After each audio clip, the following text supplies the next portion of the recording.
girl, Sande, and yeah, y'all, I know, I'm late as fuck for this damn recap. I didn't even recap episode Tizu of Love and Hip Hop, but that's okay. I'm making it up to y'all right now, because I'm finna do the episode number 3, and we're gonna get back to the usual shit. If you have not seen my Real Housewives of Atlanta recap from episode 2, I am up to date on that shit. Make sure to check it out right over cheer, okay? And if you haven't checked it out right there, or you can't check it out right there, check it out down below in the description box. I will leave a link. It's funny as fuck, y'all, okay? Because them bitches be clowning, okay?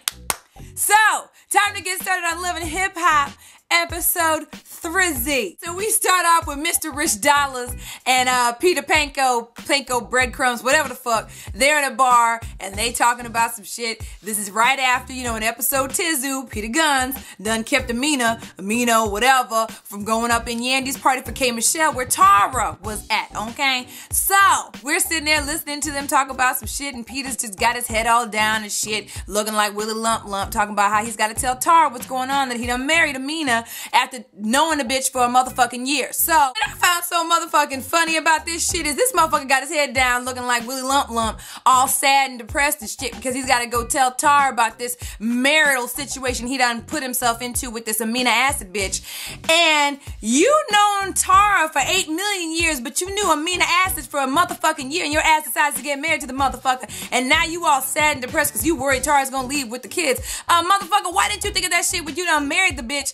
Your artist or whatever the fuck. Okay, so then Rich Dollars is talking about I'm a creep and you're a creep. But man, you ain't a bad person. Your indiscretion makes you a creep, but the fact that you don't want to hurt nobody makes you a decent person. Nigga, please. If your ass don't stop trying to make that motherfucker feel better after that motherfucker done ripped you a new asshole when you were with Erica Mena, whatever the fuck, last motherfucking season, your ass needs to go ahead and let his ass just fucking deal with the shit that he's dealing with and fucking lie like the dog his ass is. We got Nia and Joe Budden, they up in the strip club and shit.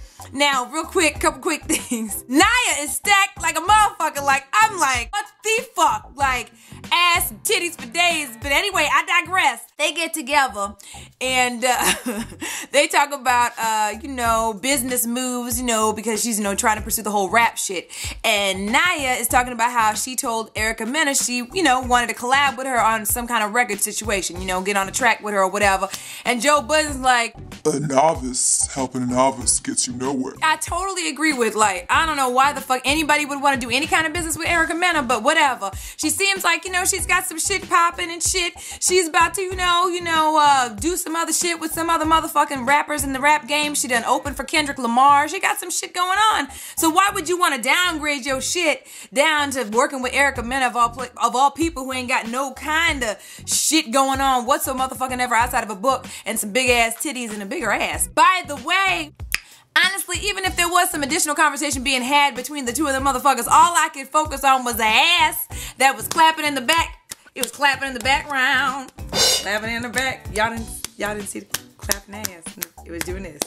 Just moving on. So the moment we've all been waiting for, and that's Tara and Peter Gunz. So Peter Gunz calls her in to the studio, which he supposedly never does according to Tara. So they do their little kissy smoochy smooch, and then Peter proceeds to tell her right away he got himself fucked up because he done started fucking Amina after he done started managing the girl. What killed me about this motherfucking conversation was the fact that his ass, after she done asked, well, how long y'all been fucking, this nigga's gonna be like, what difference does it make? Nigga, what difference does it make? Motherfucker, I wish you would ask me some dumbass shit like that. And then in all the midst of her getting upset and shit, but she didn't even really go ham like I thought she could have. Okay, she hit him a couple times or whatever, but she really could have gone straight up ham. This motherfucker's gonna have the nerve to be like, what, so you not gonna take no responsibility? Let a motherfucker say some stupid ass shit like that to me and his ass would have been clocked in a straight up dome. Like, I was like, are you fucking kidding me?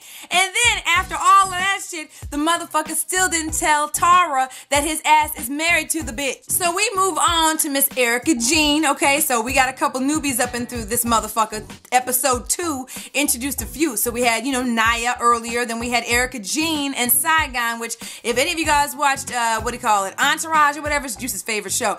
If you saw that, you would have seen Saigon. He's had some hits and shit like that or whatever the fuck. He's kind of known in the streets, whatever. Anyway, so that's her baby daddy, and so they have a son together, and ironically enough, he done had another son even a month apart from that motherfucker, so that's on some other shit. But anyway, they're sitting there talking. She's sitting there talking to her best friend, Mystic, I believe her name is. Now, there's so much surgery going on between these two motherfuckers. I'm just sitting here like, damn, bitch. I mean, Mystic can barely move her damn mouth with all that motherfucking collagen or Botox or whatever the fuck she has all up and through her lips talking about some. You need to go ahead and take that power away from him. Go ahead and have that paternity test done. So Peter and Mina, whatever, they get together after he done told Tara what's going on, right? So they get together and Amina's all upset and shit because the motherfucker didn't say nothing about how much he loves her and the fact that they motherfucking asses are married, okay? And he's all like, I mean, what you want me to do? I mean, stick a knife in her and turn it? and did y'all notice the way this motherfucker cried? She was all like,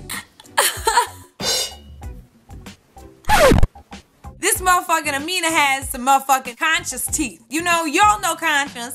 Y'all remember his ass. Let's see, Nia Lee, and Erica Mena. Okay, so she finally gets her into the studio and shit, and Nia is telling her, you know, okay, you gonna be serious about this shit? You gonna be on the track or what? I've been trying to contact you, and your ass ain't been responding. And of course, Erica Mena talking about something. I've been doing so many things, modeling, and you know what I mean. Y'all know. Her nasally voice gets on my motherfucking nerves. So she's talking about how many things she got her hands in, how many pots she's got to fill, whatever the fuck, and they blow out or whatever. Look, at the end of the day, ain't nothing really to write home about with this particular scene, because guess what? Nia knows Erica Mena's full of shit and her ass shouldn't be working with her no way. So Tara meets with Yandy, right? And they're just sitting there having conversations, and Tara's really upset because she done heard what happened with Amina, or at least part of the story, and Yandy's been knowing about the shit, which is awkward for Yandy because I don't know. I mean, I don't know how close Yandy is with Tara, but I know if they were really close, Yandy almost probably felt a little obligated to tell Tara what was going on, even though this was more of a business type of situation and she had been told or whatever in a business type of scenario. You know what I'm saying? So Tara is determined to meet with Amina sometime or another at one of her showcases. We got a new scenario going on. We got a new little relationship going on with Erica Mena and this motherfucker named Sin or whatever the fuck. Now, I'm tripping off the fact that these motherfuckers are dressed in these hookerish looking dresses. Now, don't get it twisted. I love an amazing, sexy-ass bodycon dress. But these two bitches talk about they were supposed to go to Chipotle. And I don't know if y'all saw what Sin was wearing, but she looked like she had all her titties cut the fuck out all the way down to her damn crotch. And they were talking about, oh, well, we're going to go here instead because, you know, it's a nice higher end. You know, Erica wants to, you know, show her a little something because she likes her and shit. But we could go, you know, they were going to go to Chipotle and shit. I'm like, who the fuck goes to Chipotle in them types of dresses? Either way, Erica done professed her love to Sin, and now they're in a relationship. Tahiri and Joe Budden. I'm not even gonna lie to y'all, I'm so sick of their motherfucking relationship. Tahiri should have known better, okay? Everybody and their mama knows, just by looking at his dumb ass, that this stupid motherfucker, Joe Budden, is full of shit. So if you thought his ass was gonna change all of a sudden because y'all motherfuckers seeing a therapist and he got a couple of extra coins, you a dumbass, okay? Let's just be real about that shit. So Tahiri comes over, she done got the part she done auditioned for because he was giving her trouble last episode, talking about, you know, are you really prioritizing your relationship, you know, if you're trying to take all these other jobs. And she's got a career, you know, mindset right now. She's trying to, you know, get some things done and try to act and do whatever the fuck. And so now she done got the part, so she tells, you know, homeboy she done got the part, and she hasn't seen him in 3 days, and all the while they're having that discussion, she notices that there's hair on the bed that ain't hers, and that the sheets have been changed, and that motherfucker don't change the sheets unless she changes the motherfucking sheets. Then she finds the pillowcases with foundation on the motherfuckers. The motherfucker that you had at your house, the bitch you had at your house and you were having conversation with. What I'm trying to figure out is why the fuck y'all were having conversations in the bed, and how the fuck foundation got on the motherfucking pillowcases of all places. Tahiri, motherfucker, stop tripping on this nigga. You already know damn well he fucking, so get the fuck out. Yandy and Rich Dollars come together and they're sitting here talking about Amina, whether we gonna take her as a client, whatever the fuck. Y'all know Yandy's about her paper, but she's also feeling conflicted because she's like, well, I know Tara's gonna be at the next showcase that Amina has, and I don't want this shit to get messy. And Rich Dollars like, look, nigga, didn't your ass say you wanted to make this paper? We gotta put business and keep it at business and keep personal at personal. So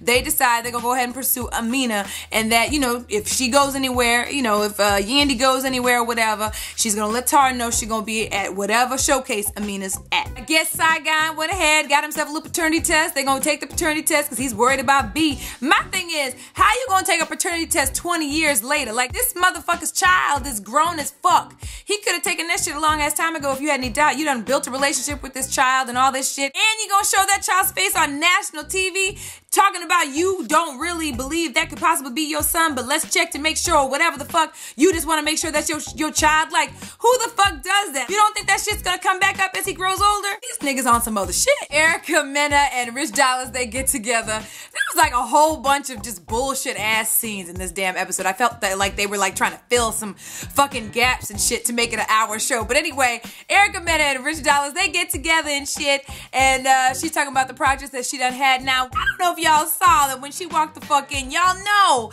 that I feel like her titties done got bigger, and some of y'all were talking about she done had a baby or was pregnant at one point or whatever the fuck.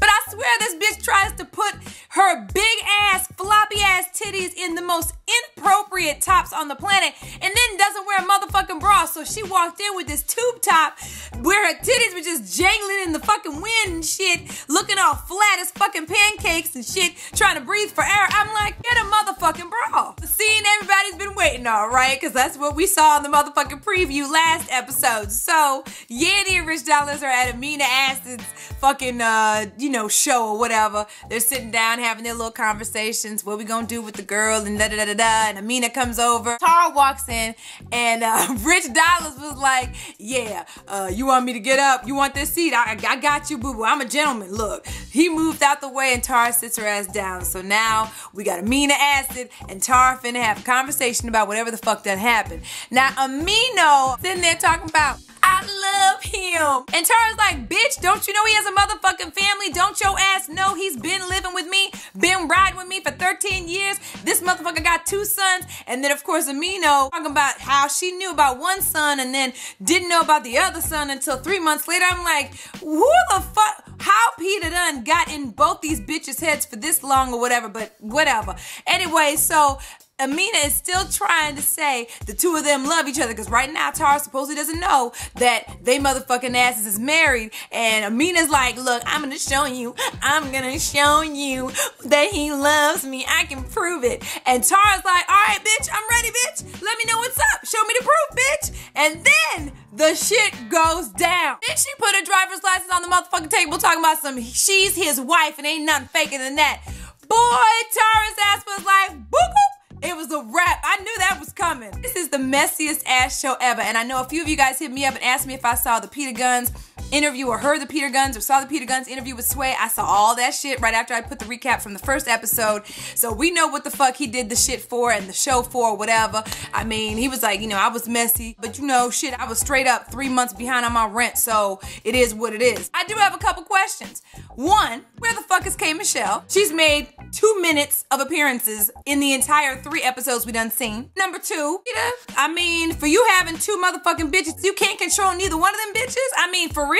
I pray to the gods of skinny punks that they don't set up Saigon to put this whole thing out there with the whole paternity test or whatever DNA test and the motherfucking kid's not his. That would be fucked up as hell, especially because their kid is on national TV. But then on top of that, if it is his child, that's even worse, because now this kid's got record that his daddy didn't even think that was his son. Whatever. Y'all, I'm ready for this shit. So, thumbs up this video if you like seeing these recaps. Y'all know how it is right up and through here.